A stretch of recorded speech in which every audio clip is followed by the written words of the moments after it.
Si vous voulez, on est dans une vallée qui est un fond de vallée et qui aujourd'hui souffre des inversions de température, de l'aérologie et du fait que toute la pollution qui est produite par tout le bassin de la vallée de l'Arve est repoussée dans le fond de cette vallée et dans le pays du Mont Blanc. Donc c'est cette pollution-là qu'on a au quotidien. Et d'ailleurs, moi je combats les idées de quelques-uns qui semblent propriétaires de la pollution.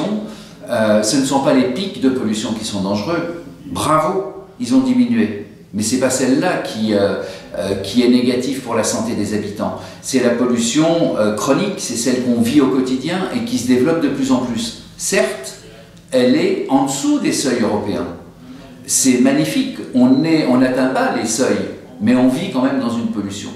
Et cette pollution que l'on subit et qui vient de la vallée de l'Arve, et qu'il va falloir traiter avec les producteurs de pollution de ces territoires, eh bien, elle est aussi complétée par une surpollution. Et la surpollution, c'est ce qu'on a, nous, chez nous, c'est ce qu'on fait. Donc la surpollution, elle est avec l'usine SGL Carbone. Elle est usine SGL Carbone qui date du 19e siècle presque, hein, enfin du début du 20e.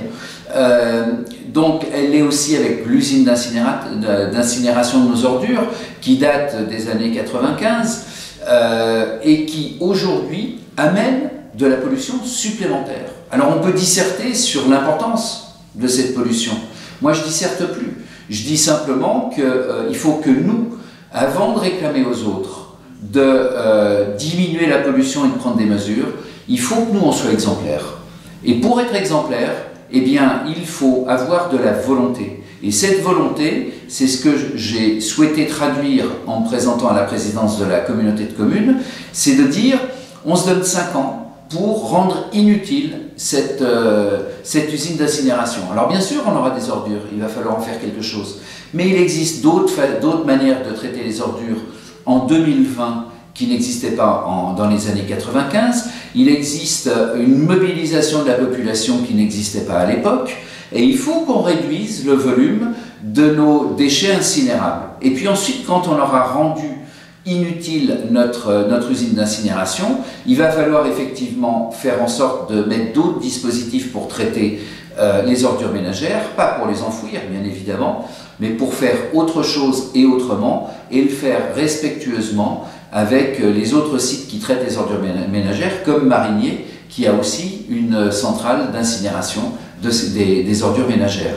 Mais nous ici, on importe des ordures ménagères. Pourquoi on importe des ordures ménagères?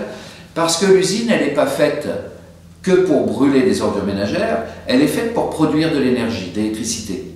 Et c'est le contrat qu'on a avec l'exploitant qui est Suez. Et pour lui garantir cette production, il faut qu'il y ait un volume d'ordures ménagères ou autres à brûler. Eh bien, en 2019, on était à 2/3 d'ordures ménagères venant du périmètre du CITOM, du syndicat qui brûle les ordures, et donc 1/3 qu'on importe.